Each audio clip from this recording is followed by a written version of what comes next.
Good morning, good afternoon, and good evening, everybody, and welcome to today's episode of the Never Peak Project Podcast. I'm your host, Coach Ranger, and in today's episode, we're going to be talking about leveraging the power of testimonials to help grow your business. If you are a small business owner, you own a couple branches, a franchise, whether it is hot sauce coaching or anything in between, really, this can be a great episode for you to learn a few strategies in order to get people to help you sell your stuff. Now, I've talked about this a little bit before, but there's something in marketing called the core four. This is the different types of ways they can let people know about your stuff. Typically, it's going to fall into the four main categories, the core four, of cold outreach, reaching out to people that you don't know, warm outreach, reaching out to people that you do know, posting free content, and running paid ads. Those are the four major ways that you can utilize in order to grow your business. Now, cold outreach is going to be things like cold calls, or going to be going more out in public, shaking hands and kissing babies. Warm outreach is reaching out to people that you know, which are groups like BNI, BRN. Those are great for that, as well as friends and family. Posting free content, that's what Facebook and Instagram are used for, those user-generated content, UGC sources. And then the running paid ads, pretty self-explanatory. That is paying for things like Meta or Google ads. Now, there is something else called the core four on steroids, and those are called the lead getters. It's basically just a tenet of either you can let people know about your stuff, or you can have other people let you know about your stuff. And there's way more other people than there are of you. And those four categories are going to be customers, affiliates, employees, and agencies. Those are the core four on steroids, the lead getters. Today, we're going to be focusing more so on the customer side of the lead getters. The greatest way for you to let people know about your stuff is for you to close your mouth and not say anything, but let your work do the talking by having other people that have gone through your product or service do the selling for you. And that is through reviews. Now, reviews and social proof are one of the greatest ways for people to build that like, know, and trust factor with you exponentially faster. You can sit here all day on social media and talk about how great you are, how amazing your service or product is, but if you don't have that social backing to say, hey, here's some proof that shows that I am as good as I say I am, it doesn't really mean a whole lot. And just think, when you go to Amazon or Facebook Marketplace or whatever, especially on websites like Amazon where they have all the different reviews of a product, typically you're going to be going towards the people that have more reviews and the higher stars. A 4.7 with 1,000 reviews is a lot better looking than a 5.0 with only 50 reviews. You know what I mean? That there is more people that have said that this is good, that there is more of that social proof aspect. And that was even something that happened for me when I was on my walk across the country, is people all over the US were offering me places to stay. They were helping me out, taking time, money, and resources out of their day to help me get from one side to the other. And I talked to a few of them, and based off of the conversation, they said that they were so willing to help me because of the things that I had posted before, because there were other people that had helped me and made them feel more comfortable that I wasn't this big, bad, scary dude, right? So that is just really speaking to the benefit of having social proof. Humans are very social, community-oriented people, that if you have a piece of appreciation from one person and they tell someone else about it, it makes you look a lot better. So this is just going to be a quick strategy video or a podcast episode about the different ways for you to collect testimonials and how to use them to your advantage. Now, really, the very first one that I want to focus on is the big one, Google My Business. Now, this is something that everybody does. If you look something up, people don't say, oh, let me look it up. They say, I'm going to Google it real quick, or, oh, can you Google it? Regardless of if they go to Bing or DuckDuckGo or anything else, they're really focused on using Google. And in Google, there is something called Google My Business, and that's going to be your very first impression. That's when you Google, a local restaurant or a business or whatever, and it pops up and has a photo of their logo, their business, their contact information.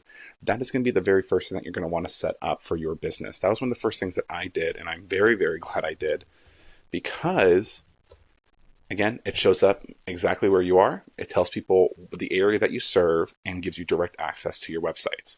It also shows how many reviews you have. So right now I have 21 Google reviews and a 5-star rating. When you compare it to other coaches in my area, That's pretty solid. It also shows that I have more social proof than other coaches that are nearby. It is a free thing to set up. Now, there is kind of sort of a scam that goes around, and I get calls for them all the time, but it is a Google My Business scam. And essentially, what they do is they say, hey, your Google listing isn't up. We'll put it up for X amount of dollars. Your Google listing is completely free. They send you a postcard to verify who you are and the address that you put down, or they have you submit a video to show that you are who you say you are. Be sure that you don't fall for that. It's completely free to set up as long as you have the basic information for your business, whether it's LLC, tax info, social security, whatever. Just go straight to Google and do it through there. I would not trust anybody that tries to call you saying that they are from Google. They don't do that. I almost fell for it when I first started. I thought that was super cool that Google themselves was calling me to help me optimize the listing.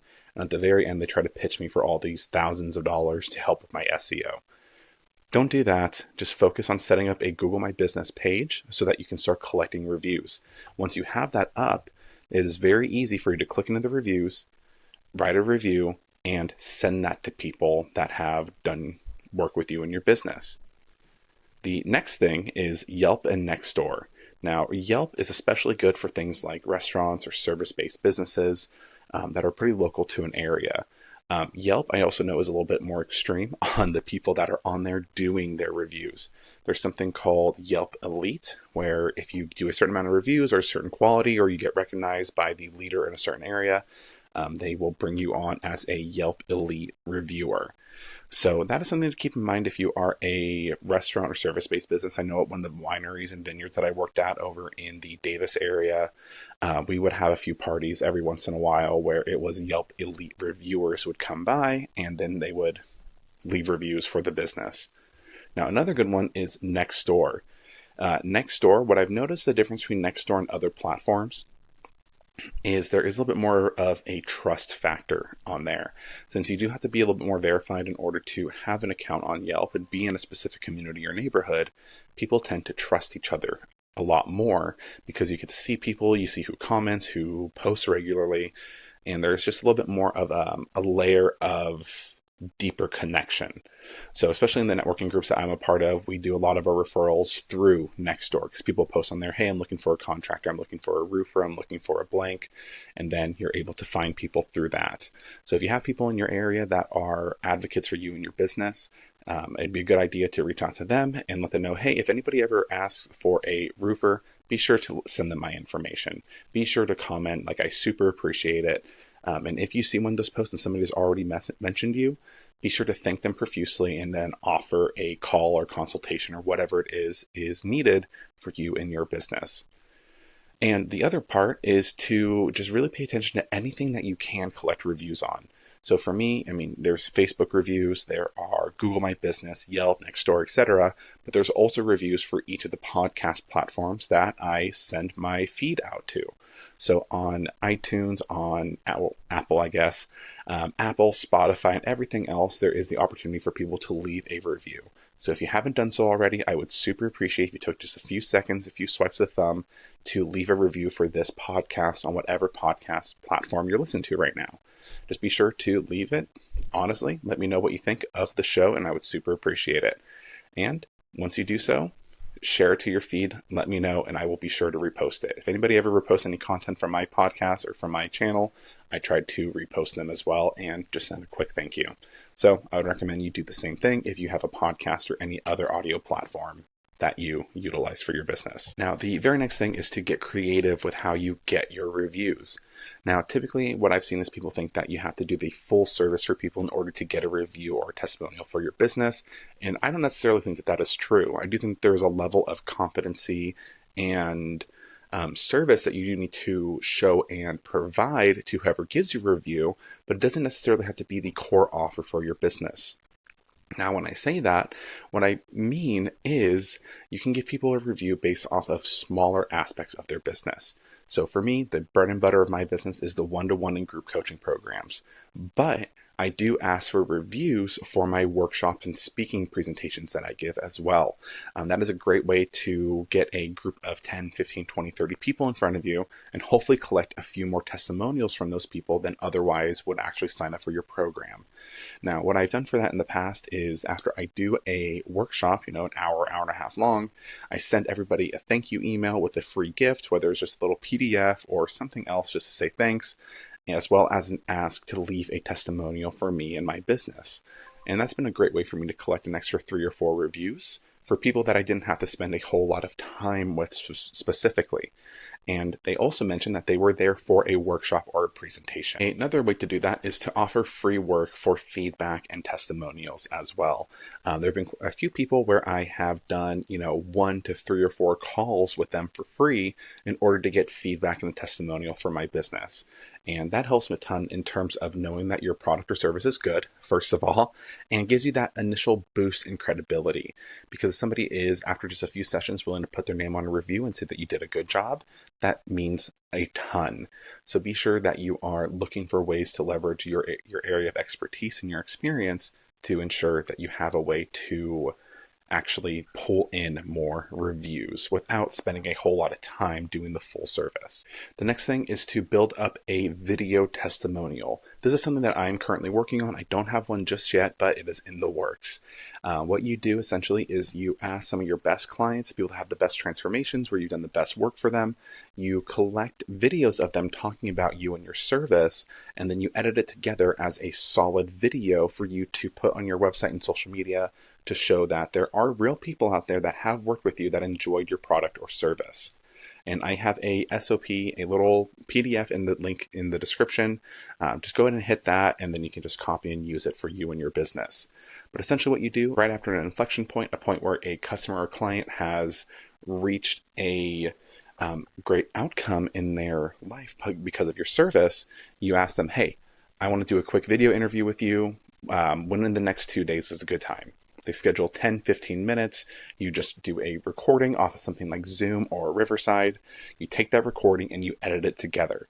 Now, I'm going to be using somebody named Andrew Kivett from Kivett Social to create mine. And if you remember, Andrew is another person that walked across the U.S. And I had him on the podcast back when it was the Within Range Coaching podcast. So that will be in the description as well. But video is a great way to show that there are real people that were willing to take extra time out of their days to talk about you and your business.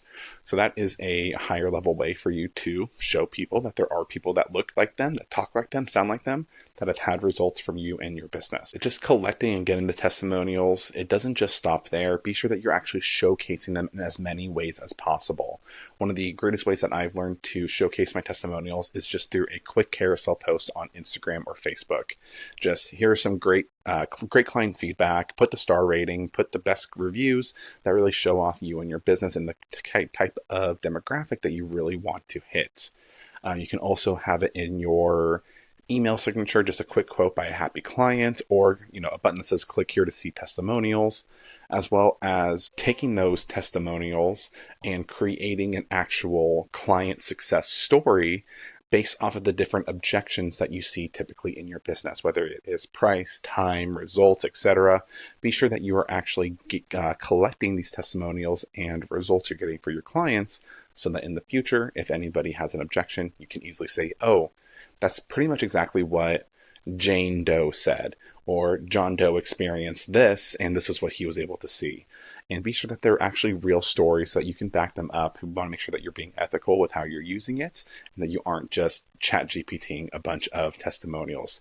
Only use real testimonials by real people to showcase the real impact your service has on others. And really, that is all that I have for today. There's going to be extra info down in the description for this podcast, and be sure that you pick one of these areas this week to really focus in on. If you do not have a Google My Business listing, I would urge you to spend some time creating that.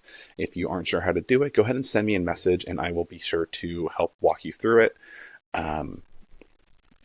Completely free. I think that everybody should be on Google My Business. So if you just send me an email, I will help you walk through the process of creating a Google My Business listing.